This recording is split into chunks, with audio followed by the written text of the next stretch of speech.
In his Palo Alto, California, home early on October 5, 2011, Steve Jobs, the co-founder of Apple, saw the faces of his loved ones gathered around his bed in silence. He was going unconscious and back. Welcome to USA Stories channel. Do not forget to subscribe and activate the bell button to receive all new updates.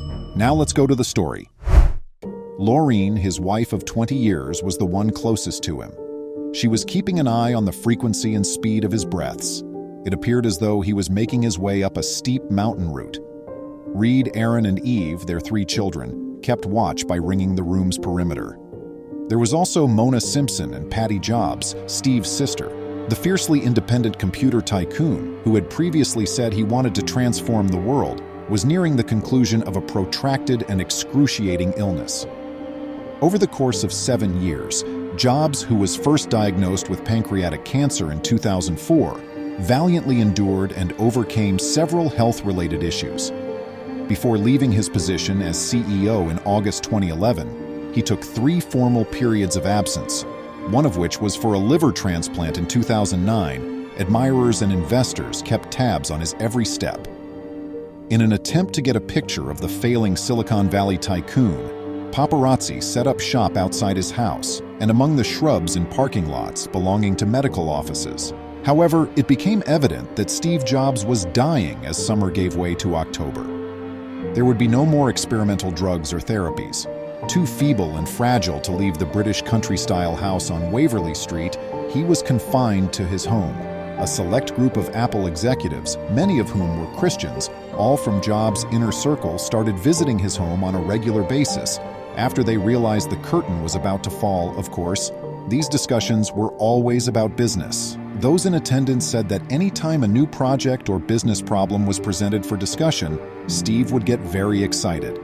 However, many closest to the Apple genius would subsequently claim, speaking under anonymity, that Steve was more interested in discussing religion and the afterlife than software and technology during these last trips. He felt uneasy.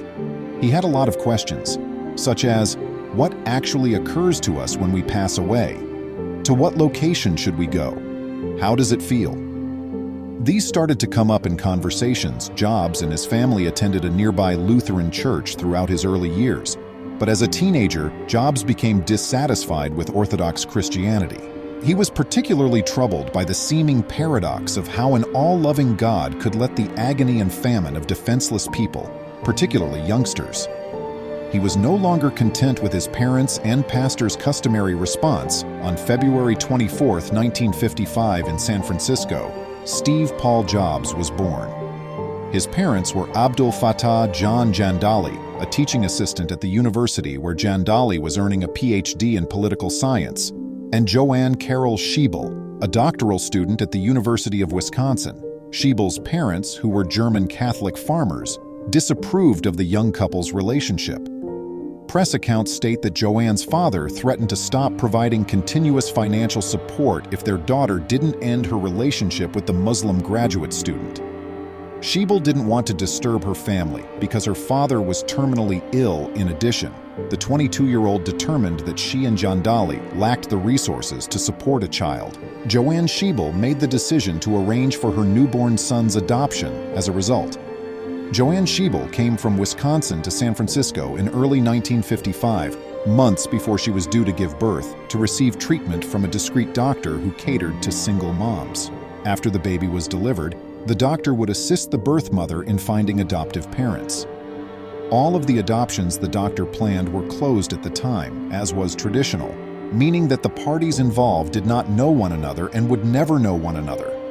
Joanne had one major criteria when choosing an adoptive family. She wanted the family to have a college degree. The duo was soon recognized. The family was well off, the husband practiced law, and they were Catholic. After Steve was born, though, the couple decided to reconsider. Their want was a female. It was imperative to locate a new adoptive pair as soon as possible. Not long after Paul was released from the Coast Guard during his World War II service, he married Clara Jobs in 1946.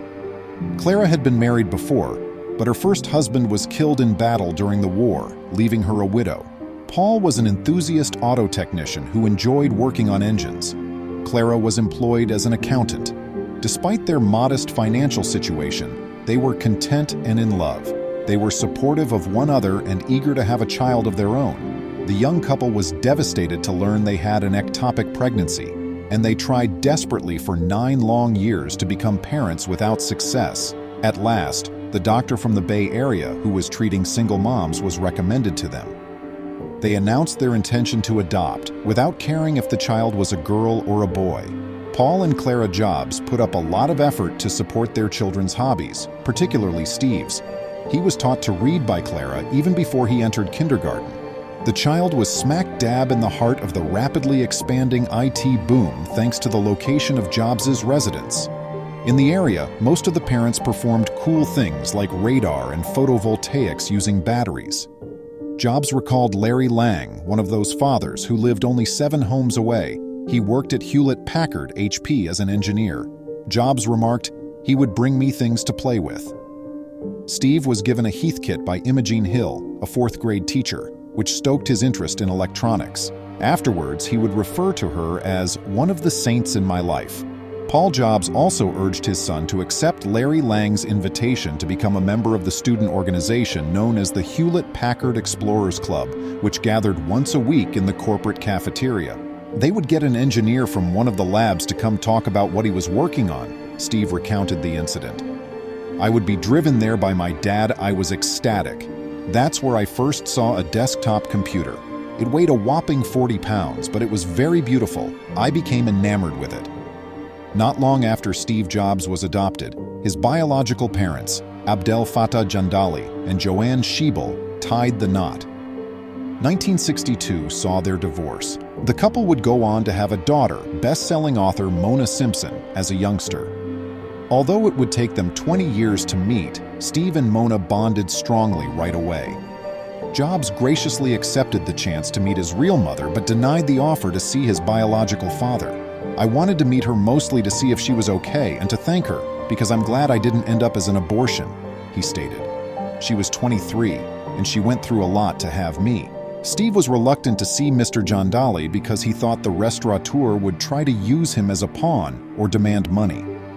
Ironically, Steve Jobs and other Silicon Valley leaders frequently visited the restaurant that Jandali owned.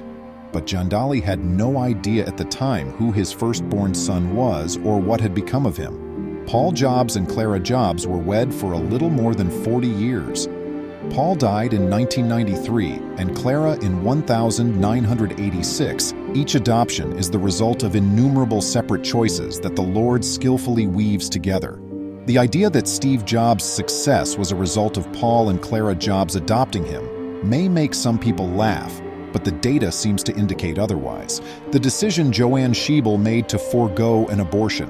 The young Wisconsin woman was directed to a physician in California who just happened to be the same physician that Jobs had petitioned. That while the first couple matched, they turned it down because they preferred a girl than a boy. That despite their lack of college knowledge, Joanne consented to place them with the Jobs. That Paul and Clara were surrounded by the sultans of science and engineering where they lived and worked. And that from childhood to the pinnacles of professional accomplishment, they raised, supported, and loved a very bright but difficult son. While adoption did not guarantee Steve Jobs' success, it certainly influenced the man who co-founded the firm that revolutionized communication and computation. He once told me that he might have become a mathematician if he had grown up differently, his sister Mona Simpson stated. "I appreciate you seeing. Would you kindly like and post the video on social media? We'll respond to you as soon as we can." Please remember to subscribe to our channel, give us a thumbs up, and turn on the notification bell so you won't miss any of our videos. If you enjoyed the tale, the next video that plays on your screen will probably move you too.